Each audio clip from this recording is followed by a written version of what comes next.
والصلاة والسلام على أشرف الأنبياء والمرسلين وعلى آله وأصحابه وأزواجه وذرياته وسلم تسليما كثيرا كثيرا. أما بعد، قال الله تبارك وتعالى في كلامه المبارك بعد أعوذ بالله من الشيطان الرجيم. بسم الله الرحمن الرحيم. وإذا سألك عبادي عني فإني قريب أجيب دعوة الداعي إذا دعاني فليستجيبوا لي وليؤمنوا بي لعلهم يرشدون. وقال الله تبارك وتعالى في كلامه المبارك: يا أيها الناس كلوا مما في الأرض حلالا طيبا. سبحان ربك رب العزة عما يصفون وسلام على المرسلين والحمد لله رب العالمين. اللهم صل على محمد وعلى آل محمد كما صليت على إبراهيم وعلى آل إبراهيم إنك حميد مجيد. اللهم بارك على محمد وعلى آل محمد كما باركت على إبراهيم وعلى آل إبراهيم إنك حميد مجيد. يا رب صل وسلم دائما أبدا على حبيبك خير الخلق كلهم. يا رب صل وسلم دائما أبدا على حبيبك خير الخلق كلهم. يا رب صل وسلم دائما أبدا على حبيبك خير الخلق كلهم. بھائیو، بزرگوں، دوستو، میرے ہم سفر نوجوان ساتھیوں،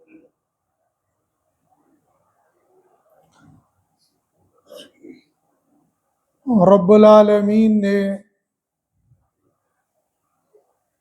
جب دنیا اور جنت کو بنایا، حضرت آدم علیہ السلام سے فرمایا: اسکن، یہاں جنت میں رہو، کھاؤ پیو عیش کرو، ولا تقربوا هذه الشجرہ، بس اتنی پابندی ہے تم پر کہ اس درخت کے قریب مت جانا۔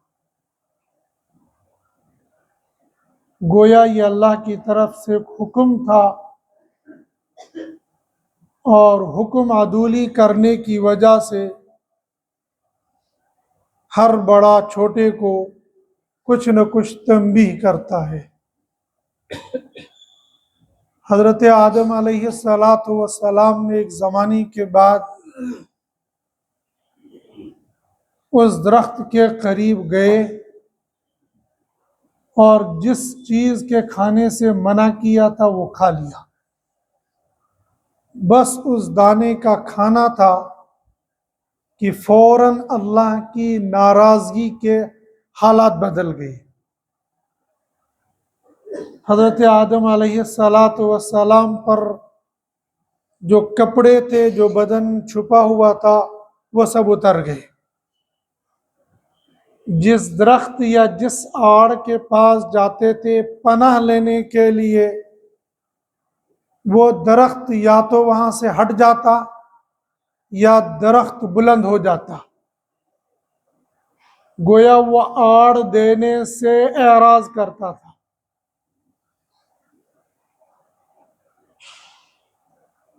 کل ملا کر اللہ سبحانہ و تعالیٰ نے یہ درخت کا دانہ کھانے کی وجہ سے دنیا میں بھیج دیا۔ اس کی مکمل تفصیل بارہا ہم نے سنی ہے۔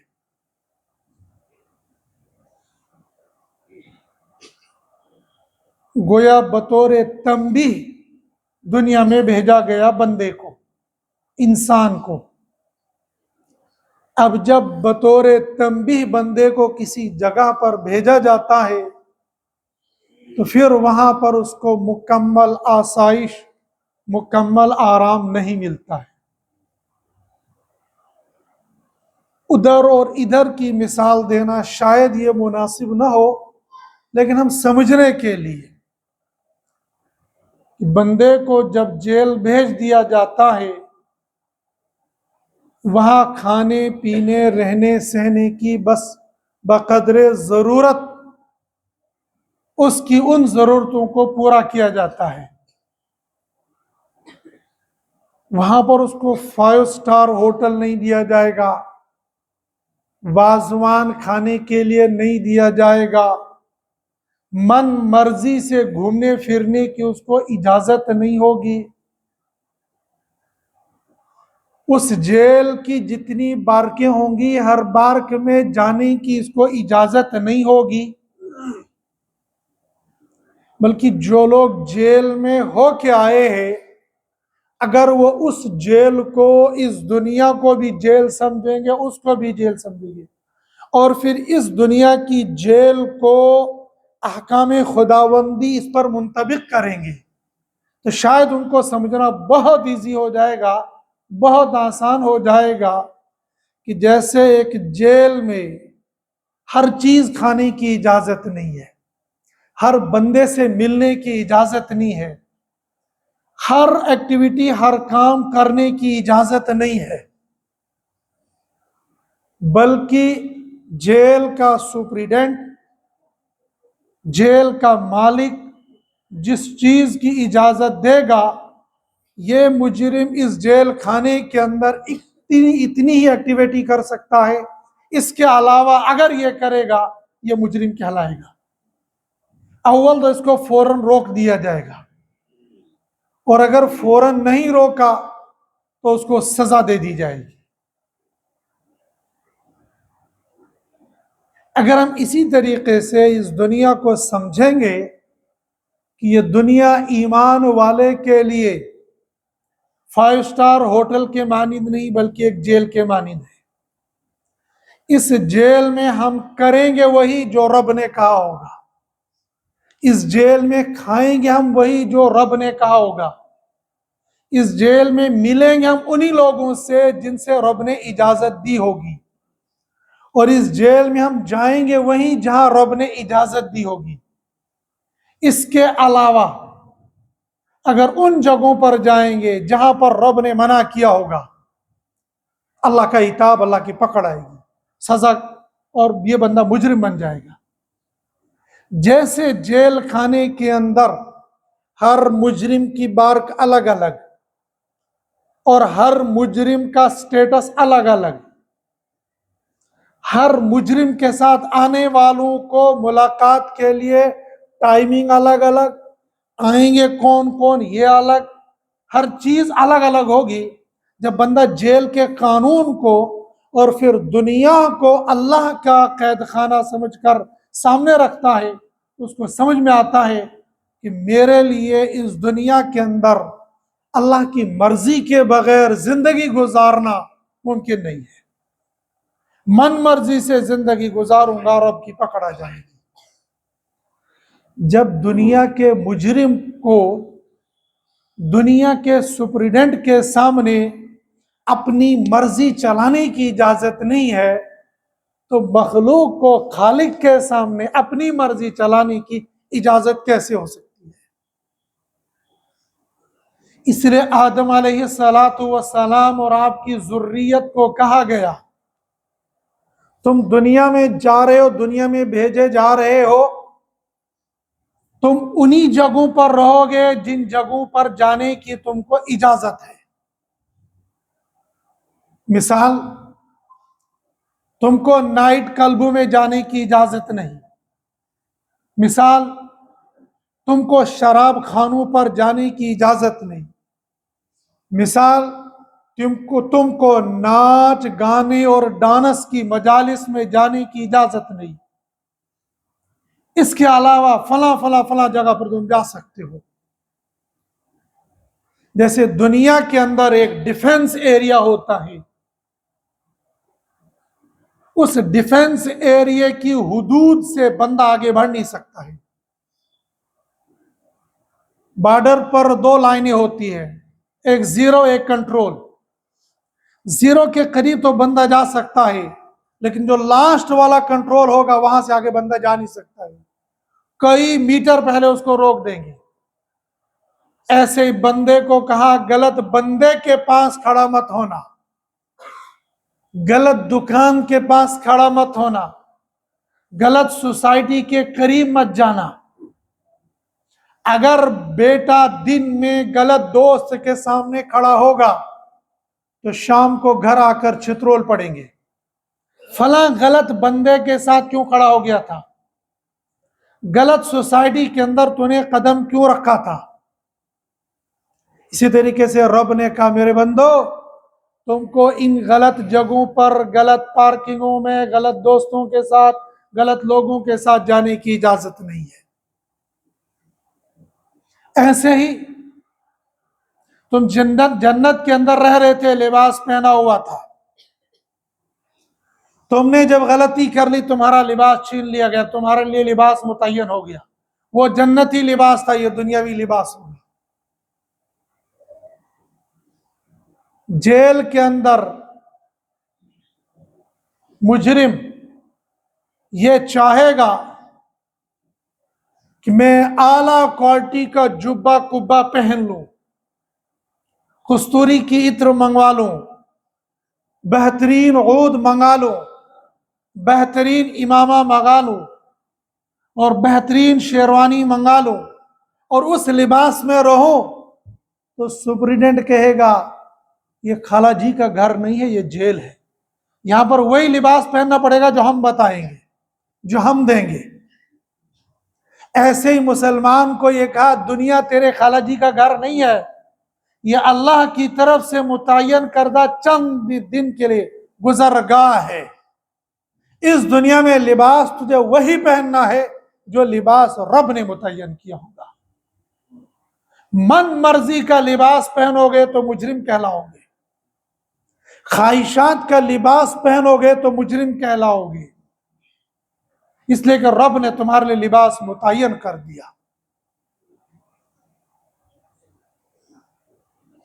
حضرت نبی کریم صلی اللہ علیہ وسلم نے لباس پہنا بھی اور لباس پہننا بتایا بھی.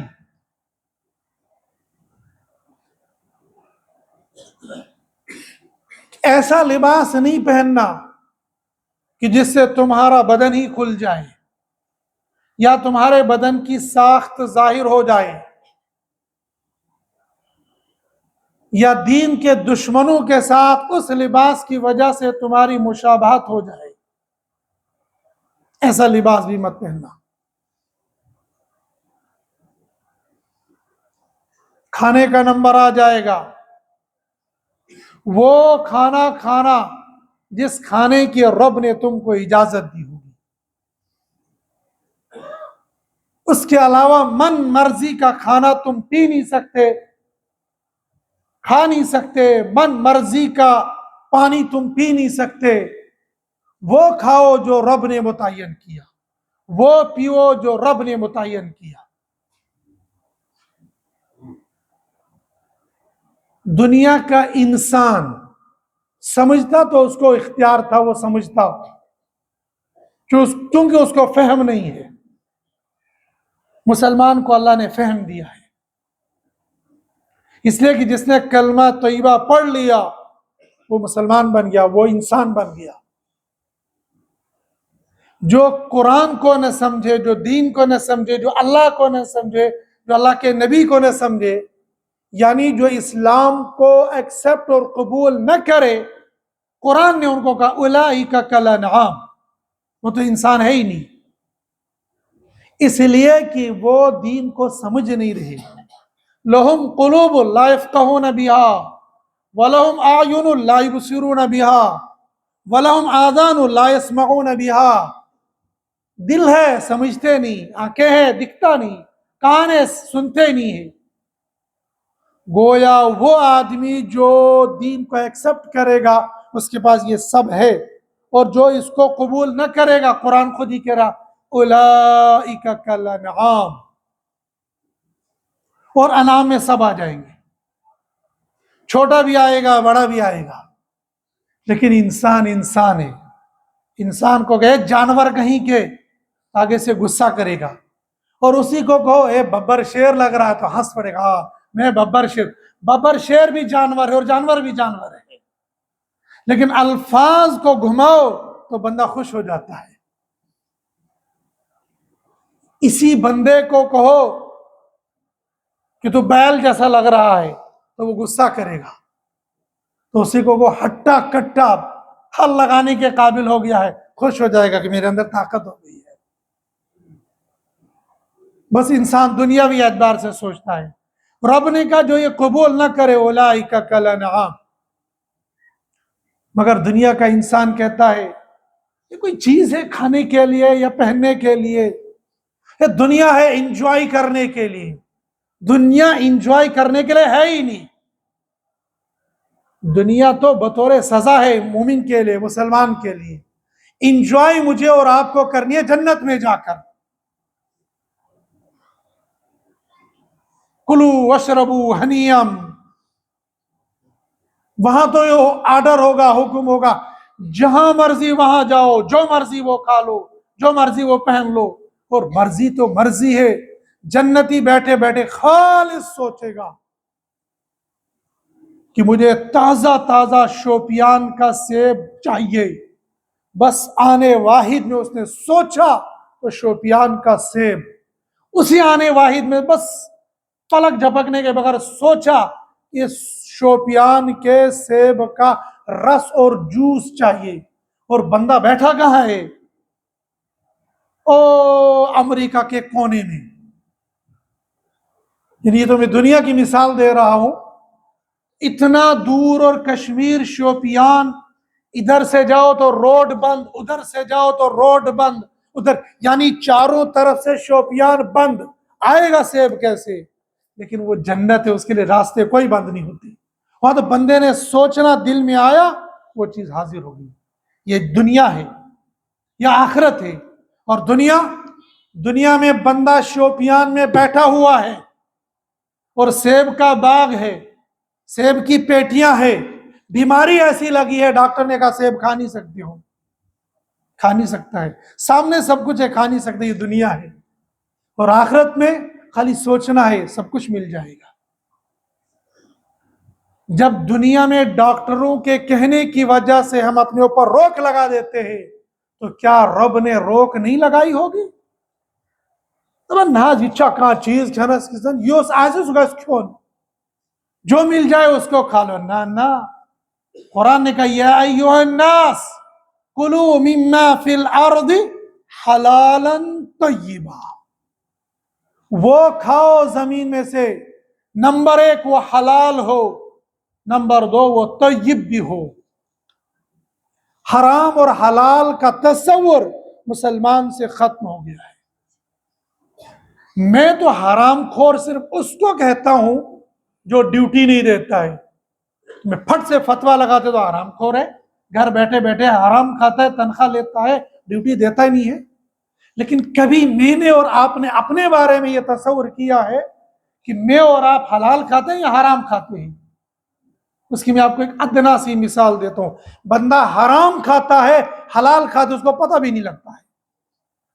وہ دکان پر گیا اور اس نے چاول کی چند بوریاں دیکھی، یہ بھی اٹھائی، یہ بھی اٹھائی، یہ بھی اٹھائی، اور میں سے 2 دانے اس نے اٹھائے اور منہ میں بھر دیے، پھر 2 دانے یہاں سے اٹھائے اور ایک وہ ٹیسٹ کر رہا ہے کیسا ہے یہ، پھر دکاندار کو کہتا ہے اس میں سے کھا لو، یہ جو 4 میں سے 2 بوریوں میں سے تو نے 2 دانے کھا لیے، یہ تیرے لیے حلال ہے یا حرام ہے؟ یہ تو ہمارے تصور میں بھی نہیں آتا یہ حلال ہے یا حرام ہے، وہ کہنا تو بہت بعد کی بات ہے، پھر اس پر عمل کرنا تو بہت دور کی بات ہے، بندہ یہ سوچتا بھی نہیں ہے کہ یہ میرے حلال ہے یا حرام ہے۔ یہ 2 دانے جو اس نے کھائے یہ حرام کے کھائے، اس نے تو مالک کی اجازت کے بغیر یہ کھا لیے۔ ہاں اگر مالک سے اجازت لی ہوگی میں اس کو ٹیسٹ کر لوں وہ بات الگ ہے، اور یہ بات میں اس کے لیے نہیں کہہ رہا ہوں جس کے لیے میں اور آپ سب فتوے دیتے حرام خورے، یہ میرے اور آپ کے ساتھ ہوتا ہے۔ میں نے اپنی آنکھوں سے دیکھا ہے بندہ دیندار نمازی سب کچھ لا ابالی پن میں، یعنی جان بوجھ کے مجھے حرام لا ابالی پن پر دکاندار کو یہ سامان ادھر سے ایک چیز اٹھائی اور کھا لی، وہاں تو مجھے بھی ذہن میں نہیں آیا کہ یہ ہوا، جب وہاں سے نکل آئے بعد میں مجھے سوچنے لگا اس بندے نے جو یہ چیز اٹھائی اور کھا لی یہ اس کے لیے حلال تھی یا حرام تھی؟ یعنی دوسروں کو اگر کہنا ہوگا میں تو فٹ سے کہوں گا یہ حرام ہے، لیکن جب میرے ساتھ یہ معاملہ پیش آ جائے گا کیا میں اس کو ایکسپٹ کرتا ہوں، سوچتا ہوں کہ یہ میرے حلال ہے یا حرام ہے؟ ابھی سردی آنے والی ہے، ریڑیوں پر مونگ پھلیاں بیچنے والے نکلیں گے، ہم رات کو ٹہلنے کے لیے نکلیں گے، اور ٹہلنا اگر سنت کے لیے ہوتا تو ثواب ملتا، دبنا ڈاکٹرن چھوون بتن واک کر کے پھر سونا چاہیے۔ نبی نے تب بتایا تھا اذا تعشا تمشا، رات کا کھانا کھا لو تو پھر ٹہل لو، اور دن کا کھانا کھا لو تو سو لو۔ بندے کے مسلمان کے ذہن میں بھی نہیں آتا کہ ہمارے نبی نے ہمارے دین نے ہمارے کھانے کے بعد کے معاملات بھی بتائے ہوں گے۔ شریعت نے تب کہا تھا جلدی سو جاؤ، آج انگریز کہنے کا early to bed early to rise, میرے نبی نے تب کہا تھا کہ رات کو نماز عشاء کے بعد تم قصے کہانیاں کی مجالس مت لگایا کرو، قصے کہانے لگانے سے منع کر دیا گیا، اور رات کا کھانا جلدی کھا لو۔ پورے ہندوستان میں آپ جاؤ اکثر و بیشتر جگہ پر لوگ آپ کو دکھیں گے عصر کے بعد رات کا کھانا کھا لیا۔ تمام مدارس میں یہ روٹین ہے کہ عصر کے بعد وہ کھانا کھا لیں گے، اور بہت زیادہ تو مغرب کے بعد، عشاء کے بعد نہیں بلکہ اگلے دن ہمارے یہاں چونکہ 12 بجے کے بعد رات کا کھانا ہوتا ہے، اور اگر مغرب کے فوراً بعد بھی کھا لے تو اگلا دن ہوتا ہے، اس لیے کہ ہمارے یہاں دن میں سے رات پہلے آتی ہے دن بعد میں آتا ہے، غروب آفتاب ہو گیا تو اگلا دن شروع ہو گیا، اس لیے ہم تراویح پہلے پڑھ لیتے ہیں، روزہ کل رکھیں گے تراویح آج پڑھیں گے، اس لیے کہ اگلا دن شروع ہو گیا، لیکن دن سے پہلے ہمارے یہاں رات آتی ہے، تو آج کا کھانا ہم اگلے دن کھاتے ہیں۔ یہ تو ہجری کیلنڈر نہیں، انگریزی کیلنڈر بھی دیکھیں گے تو لوگ 12 بجے کے بعد کھانا کھاتے، تب تو لازمی طور پر دوسرا دن ہو گیا، ہماری نہ مانو اپنے اعتبار سے بھی دوسرا دن شروع ہو گیا۔ تو رات کا کھانا جلدی کھانا چاہیے، اور رات کے کھانے کے بعد کم سے کم 40 قدم ٹہلنا چاہیے، لیکن سنت کی نیت سے، سنت کی نیت سے ٹہلیں گے دونوں فائدے ہوں گے، شوگر والے کو بھی فائدہ ہوگا، کھانا بھی ہضم ہوگا، ڈاکٹر کا کہنا بھی پورا ہو جائے گا، سنت بھی پوری ہو جائے گی۔ کم سے کم علماء نے لکھا 40 قدم، اور زیادہ سے زیادہ جتنا آپ چل سکتے ہیں۔ تو بندہ رات کو کھانا کھانے کے بعد ٹہلنے کے لیے نکلا، سنت کی نیت سے گھر سے باہر نکلا، اس نے دیکھا ریڑیاں چل رہی ہے، چلو چلتے چلتے مونگ پھلی کھا لوں گا۔ اب مونگ پھلی لینے سے پہلے 2 مونگ پھلی اٹھا کر کھا لیتا ہے، پھر اس کے بعد کہتا ہے اچھا تول لو 10 روپے کی، جو 2 مونگ پھلی کے دانے تو نے تولنے سے پہلے کھا لیے، یہ تیرے حلال تھے یا حرام تھے؟ قرآن نے کہا کلو مما فی الارض حلالا، سب سے پہلا کام تمہارا کھانا حلال ہونا چاہیے۔ ہمارے اکابرین مادر علمی دارالعلوم دیوبند میں ڈپارٹمنٹ الگ الگ ہوتے ہیں، یہ ناظم تعلیمات ہے، یہ ناظم دارالاقامہ ہے، یہ ناظم مطبخ ہے۔ ناظم مطبخ کو کھانا چیک کرنا ہوتا ہے، کھانا صحیح بنا یا غلط بنا ہے۔ یہ تو آج قانون بن گئے، چائلڈ پروٹیکشن، بچوں کے قوانین، مارو نہیں، کھلاؤ پہناؤ پلاؤ، لیکن یہ سب ہمارے لیے ہے، ان کے لیے کوئی قانون نہیں ہے۔ وہ گھاس کھلائیں تو ان کے لیے صحیح ہے، وہ چنے لا کر بھون کر دے دیں چاہے بیچ دے، ان کو کوئی پوچھنے والا نہیں ہے۔ وہ حساب کر کے دے دیں گے. ہمارا حساب دیکھنے کے لیے ضرور آئیں گے. تمہارے حساب سے پہلے ہمیں یہ ڈر ہوتا ہے ہمیں اللہ کو حساب دینا ہے. مدارس کے اندر صدقے کا مد الگ ہے، زکوٰۃ کا الگ ہے، امداد کا الگ ہے. کیا تمہارے پاس ایسا ہوتا ہے؟ تم جو زمانوں سے دے رہے ہو بچوں کے نام پر، کیا کچھ کتنا پیسہ دے رہے ہو، کیا ہے تمہارے پاس حساب؟ ان سے بھی لو، ہم سے بھی لو، بہت اچھی بات ہے، لیکن ہمیں تمہیں حساب دینے سے پہلے یہ یاد ہے ہمیں اللہ کو حساب دینا ہے.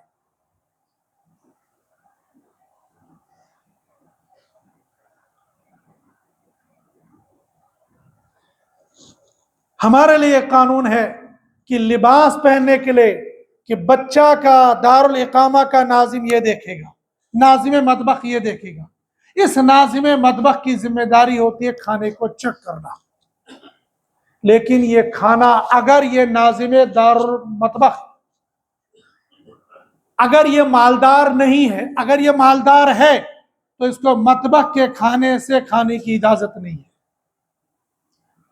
ویسے تو اکثر و بیشتر علماء زکوٰۃ کھانے والے ہوتے، دینے والے کم ہوتے ہیں. یہ اس لیے نہیں کہ وہ زکوٰۃ پر پلے گے، ان کی ذریعہ آمدنی ہی کم ہے. کم آمدنی کی وجہ سے وہ زکوٰۃ دینے والے نہیں، وہ لینے والے ہوتے ہیں. حضرت نبی کریم صلی اللہ علیہ وسلم پر ساری زندگی میں زکوٰۃ فرض نہیں ہوئی ہے، اس لیے کہ آپ بزنس تو کرتے نہیں تھے.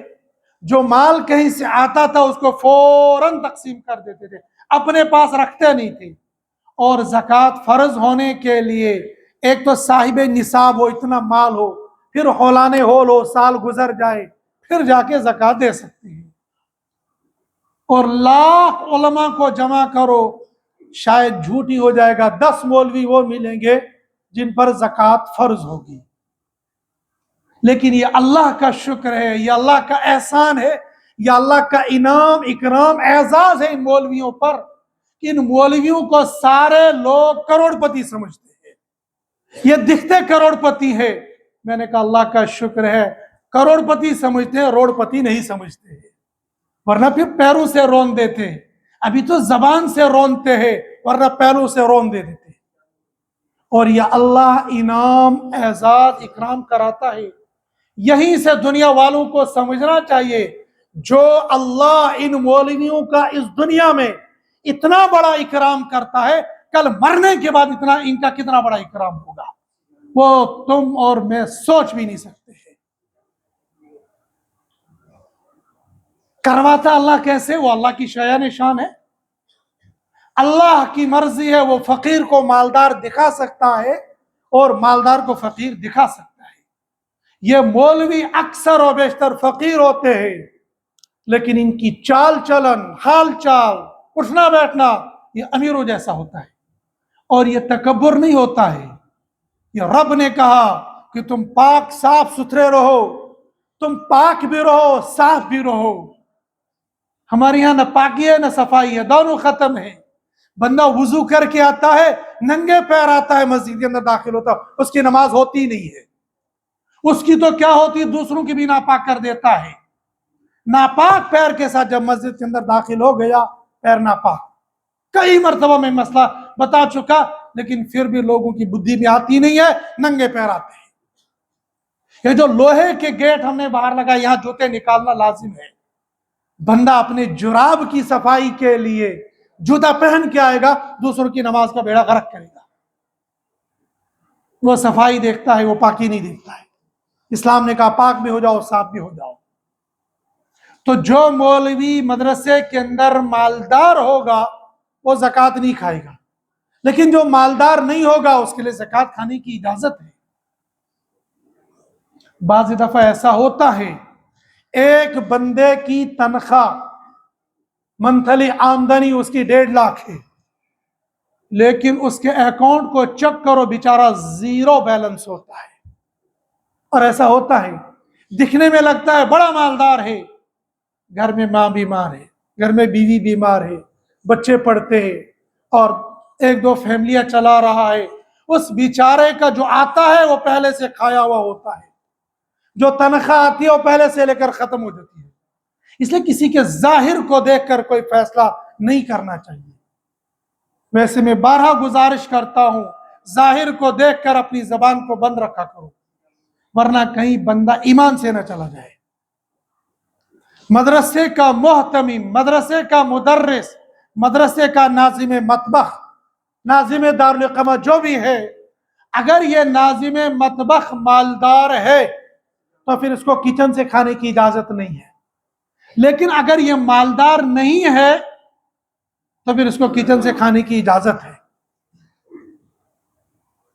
تو ہم نے دارالعلوم دیوبند میں دیکھا، ناظم مطبخ نے پہلے وہاں سے خوراک خریدی، 2 روٹی اور سالن، وہ شام وہ گوشت ہو یا دال ہو، اس کی قیمت متعین ہوتی ہے، اتنی قیمت خریدی، پھر اس کھانے کو چیک کیا، اور چیک کرنے کے بعد پھر یہ بتایا کہ اس میں نمک مرچ مسالہ ٹھیک ہے یا غلط ہے۔ چیک کرنے کے لیے پہلے کھانا خریدا، اس کے بعد چیک کیا، ورنہ بندہ کہتا ہے اب کیا گو تو کھا لیتے، مجھے تو ذمہ داری ہے، میں ذمہ داری کو نبھانے کے لیے کھا رہا ہوں، کون سا مسئلہ ہے کرنا؟ تم کو چیک کرنے کے لیے بھی پہلے خریدنا پڑے گا، ورنہ تم کھا نہیں سکتے ہو۔ حلالن یہ حلال ہونا چاہیے۔ اور الحمدللہ ثم الحمدللہ ایسے لوگ ابھی دنیا کے اندر موجود ہیں۔ ابھی ہم یہ ربیع الاول میں ہمارے یہاں مدارس کے امتحانات ہوتے ہیں، ہم ایک مدرسے کا امتحان لینے کے لیے گئے، تو مدرسے والوں نے ہمارے لیے کھانا بنایا تھا اور کچھ فروٹ بھی تھا، ہم نے کھایا، فروٹ بھی آیا وہ بھی کھایا۔ اتنے میں اس مدرسے کا صدر آیا، کمیٹی کا صدر۔ مدرسے کا صدر تو عالم ہونا چاہیے، عوام نہیں ہونی چاہیے، کمیٹی کے صدر بن سکتے ہیں، وہ کمیٹی کے صدر تھے۔ تو فروٹ جب آ گیا تو میں نے ان کے سامنے پیش کیا، یہ لے لیجئے۔ کہنے لگے نہیں میں نہیں کھاؤں گا۔ میں نے کہا کیوں، شوگر ہے کیا؟ تو میٹھی چیز اس میں تھی۔ کہنے لگے نہیں شوگر نہیں، الحمدللہ میں ٹھیک ہوں۔ میں نے کہا پھر کھا لو۔ کہنے لگے نہیں میرے لیے جائز نہیں ہے یہ۔ میں نے کہا کیوں؟ کہا تو میں 60,000 پینشن لیتا ہوں، تو یہ مدرسے کا مال ہے تو میرے لیے کیسے جائز ہو جائے گا؟ اور ریٹائر ماسٹر ہے، مولوی نہیں ہے، وہ پتہ نہیں حج کیا یا نہیں کیا مجھے یاد نہیں ہے، میں تو ماسٹر کے نام سے ان کو جانتا ہوں۔ میں سوچ میں پڑ گیا، وہاں سے اگلے سفر تک سوچتا رہا، اے اللہ یہ دنیا اسی لیے چل رہی ہے، اتنے گناہوں کے باوجود، اتنی بددیانتیوں کے باوجود، اتنے گھٹالوں کے باوجود، تیرے عوامی بندوں کے درمیان بھی ایسے بندے موجود ہیں جو اپنے تھوڑے سے کھانے میں بھی اتنی احتیاط کرتے ہیں کہ مجھے فروٹ بھی حلال کا کھانا ہے، حرام کا نہیں کھانا ہے۔ فروٹ کون نہیں کھائے گا؟ فروٹ سیب ہو آج کے موسم میں کون نہیں کھائے گا؟ دبا نہ میں قطر حلال کے پتہ نہیں اس کو قرآن کی آیت یاد بھی، لیکن اس کو ذہن میں ہے مجھے حلال کھانا ہے۔ یا ایھا الناس کلوا مما فی الارض حلالا، حلال کھاؤ۔ تو حلال کھانے کے لیے اتنی احتیاط، پھر جب بندے نے کمانا ہے تو کمانے میں کتنی احتیاط کرنی ہے۔ آج تو بندہ 10 بجے آفس لگتا ہے تو وہ 11:30 بجے آفس جاتا ہے، 4 بجے چھٹی ہوتی ہے تو 2:30 بجے واپس آ جاتا ہے، اور وہاں پر 10 فائلوں پر سائن کرنا ہوتا ہے۔ دبنا صاحب جو میٹنگ اس مزن وہ اندر سگریٹ پی رہا ہوتا ہے۔ یہ جو 10 فائلوں پر تجھے دستخط کرنا تھا اور اس پر تو نے کیا نہیں، یہ صحیح ہے غلط؟ بہت سارے ڈپارٹمنٹ ایسے ہیں جن کو گورنمنٹ تنخواہ دیتی ہے وہی کام کرنے کے لیے، دبنا جب تک نہ چائے پانی ہوگا تب تک میں اس بل کو پاس نہیں کروں گا۔ جب تجھے ایک ادارہ 1,00,000 1,50,000 تنخواہ اسی کام کا دیتا ہے، پھر یہ چائے پانی کس چیز کا ہے؟ پھر اگر ہم اس کو کہتے ہیں ٹھیک ہے تم چائے لو، تم بریانی کھا لو، لیکن اس بریانی میں مرا ہوا کتا ڈالوں گا، کھا لو گے؟ استغفر اللہ، تم مسلمان، تم مولوی ہو؟ پھر مولوی پر آ جاتی ہے۔ یہ جو تم چائے پانی لے رہے ہو، یہ تم خنزیر کھا رہے ہو، یہ کتا کھا رہے ہو، یہ گوبر کھا رہے ہو، یہ کیا کھا رہے ہو اور اس کو تم چائے پانی کا نام لیتے ہو؟ جو کام تمہارے ذمہ ہے وہ کام تم کو کرنا تھا، اس کرنے کے الگ سے پیسے لیتے ہو، یہ حلال نہیں ہے، تمہارے لیے حرام ہے۔ لیکن کہیں گے کس کو؟ اگر کہتے دبنا مولوی تو بڑی جذباتی تقریریں کر لیتا ہے، کون ہے جو نہیں بتائے گا ان باتوں کو؟ اگر مولوی یہ نہیں بتائے گا کیا کوئی نبی آئے گا؟ ہمارا ایمان ہے ما کان محمد ابا احد من رجالکم ولکن رسول اللہ وخاتم النبیین، کوئی نبی آنے والا ہے۔ اس مولوی کی ذمہ داری ہے، اس خطیب کی ذمہ داری ہے، اس امام کی ذمہ داری ہے، اس وائز کی ذمہ داری ہے، حلال تم کو بتائے، حرام تم کو بتائے۔ لگتی ہے بری تو لگے، ایک بار نہیں لاکھ مرتبہ لگے، لیکن قرآن نے کہا حلالا طیبا۔ اگر حرام کھاتے ہو ایسا ہے جیسا کتا کھا رہے ہو، اگر حرام کھا رہے ہو ایسا ہے جیسا مرا ہوا بیل کھا رہے ہو۔ کیسے ہم کہیں گے تم کو یہ اچھا ہے تمہارے لیے؟ وہ چاہے میں کھا لوں چاہے آپ کھا لو، کسے باشن تمام کے تمام یہاں برابر ہیں، حلال سب کو کھانا ہے۔ ہاں، جہاں پر جس ڈپارٹمنٹ نے تم کو اجازت دی ہوگی کھا لو، یعنی حلال کی نہیں، حرام کی، حرام کی نہیں حلال کی، جہاں پر جیسے کھانے کی اجازت تم کھا لو۔ کہ تمہیں اتنی تنخواہ، اتنی مثال آور ٹائم دیتا ہے، اپنے اپنے اداروں کے الگ الگ انتظام ہوتے ہیں، ویسے تم کر رہے ہو تو ایک مزدور کو کہا 8 سے لے کر 6 بجے تک، بعد میں کہتا میں آور ٹائم لگاؤں گا، اس کے اگر تم کو جتنا پورے 8 گھنٹے کے دے رہا، اگر 2 گھنٹے کا مالک دے رہا تمہیں، پھر یہ حرام نہیں ہوگا، پھر یہ حلال ہوگا۔ وہ اس کی ڈیل ہے وہ۔ لیکن پہلا کام ہمارے میرے لیے آپ کے کہا حلالن، اس کے بعد کہا طیبہ۔ جب تم حلال کھاؤ گے پھر رب کے سامنے ہاتھ اٹھاؤ گے تو رب تمہاری دعا کو قبول کرے گا۔ ساری دنیا پریشان ہے حالات سے مقابلہ کرنے کے لیے، یہ کرو وہ کرو وہ کرو دعا کرو، پورے ہفتے بندوں نے فون کیا خالی صرف دعا کرنا۔ ٹھیک ہے، دعا کرنے کا حکم تمہارا نہیں، یہ اللہ کا حکم ہے۔ وَإِذَا سَأَلَكَ عِبَادِي عَنِّي فَإِنِّي قَرِيبٌ، میرا بندہ مجھے پکارتا ہے، مجھے بلاتا ہے، مجھے وہ اپنے قریب پائے گا۔ لیکن اس دعا کی قبولیت کے لیے اور دیگر شرائط کے ساتھ ایک شرط یہ کہ رزق حلال کھاؤ، رزق حرام سے احتراز کرو، رزق حرام سے پرہیز کرو، ورنہ اگر رزق حرام کھایا ہوگا اور تمام صلحہ کی جماعت بٹھا کر رکھو، دعا قبول نہیں ہوگی۔ حجاج بن یوسف نے صلحہ کی ایک جماعت کو بلایا جن کے بارے میں تھا مستجاب الدعوات، یہ ہاتھ اٹھاتے ہیں اللہ قبول کر لیتے ہیں، ان کی دعوت کی۔ کھانا کھانے کے بعد کہا جاؤ 40 دن کے لیے میں تمہاری بد دعا سے محفوظ ہو گیا۔ انہوں نے کہا کیوں؟ کہا جتنا کھایا سارا حرام کا تھا، جب سارا حرام کا اندر ڈال رہے ہوں گے پھر دعا قبول کیسے ہو جائے گی؟ پھر نہ امام کی ہوگی، نہ مقتدی کی ہوگی، نہ ولی کی ہوگی، نہ صلح کی ہوگی، کسی کی نہیں ہوگی۔ ہم سب کی مل جل کر یہ ذمہ داری بنتی ہے ہم اپنے کھانے کو تحقیق کے بعد کھائیں، رزق حلال کھائیں، کوشش حتی الامکان بندہ کرے میرے پیٹ میں لقمہ حلال جائے۔ جو ہمارے بس میں وہ تو ہم کریں، جو ہمارے بس میں نہیں ہے اللہ سے مانگ لیں گے، اے اللہ تو یہ کر۔ ساری دنیا کہہ رہی ہے دعا کرو دعا کرو دعا کرو۔ گزشتہ جمعہ کو میں نے عرض کیا کہ دعا تو کریں گے، کھانا ان کی طرح، پہننا ان کی طرح، چلنا ان کی طرح، شکل ان کی طرح، اور پھر دعا کرو اے اللہ اسرائیل کا بیڑا غرق کر دے۔ یہ کیسے ہو سکتا ہے؟ اپنے کپڑوں پر ہم نظر ڈال دے، یہ کپڑے کون کا پروڈکٹ ہے؟ یہ جو صبح اٹھ کر ہم برش کرتے ہیں، یہ کولگیٹ، یہ کون سا پروڈکٹ ہے یہ ہمارا؟ یہ جو ہم پانی پیتے رہتے ہیں، باہر جاتے ہیں نعرے لگا کر اور کہتے ہیں کولڈ ڈرنک لاؤ، پیپسی لاؤ، یہ کون سا پروڈکٹ ہے؟ ادھر سے تم اس کو سپورٹ کر رہے ہو اور ادھر سے نعرے لگا رہے ہو، ان کھوکھلے نعروں سے کچھ ہونے والا ہے؟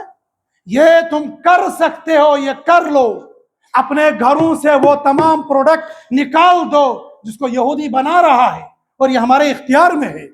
الحمدللہ، تحدیث بن نعمہ کے طور پر کہہ رہا ہوں، 2014 میں جب اس نے بچوں پر اس وقت رمضان میں بچوں پر بم برسائے تھے، اس وقت یہ طے کیا تھا کوئی کولڈ ڈرنک نہیں پینی ہے۔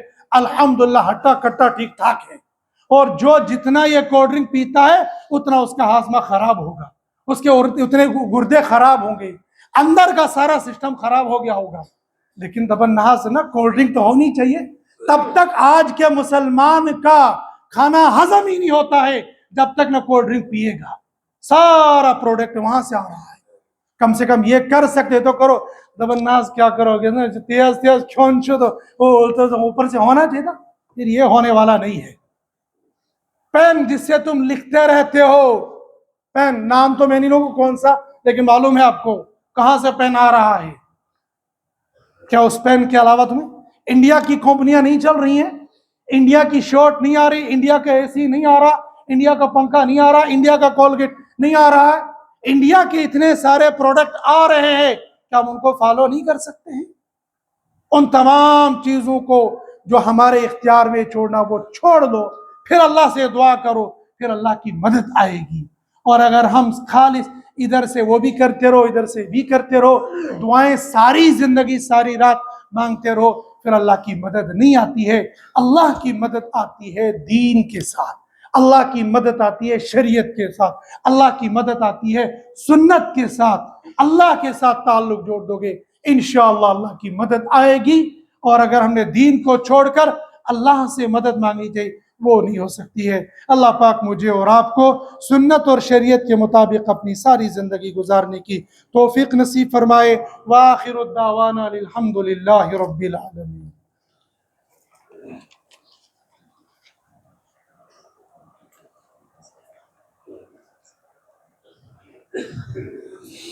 یہ ساتھی رات آئے تھے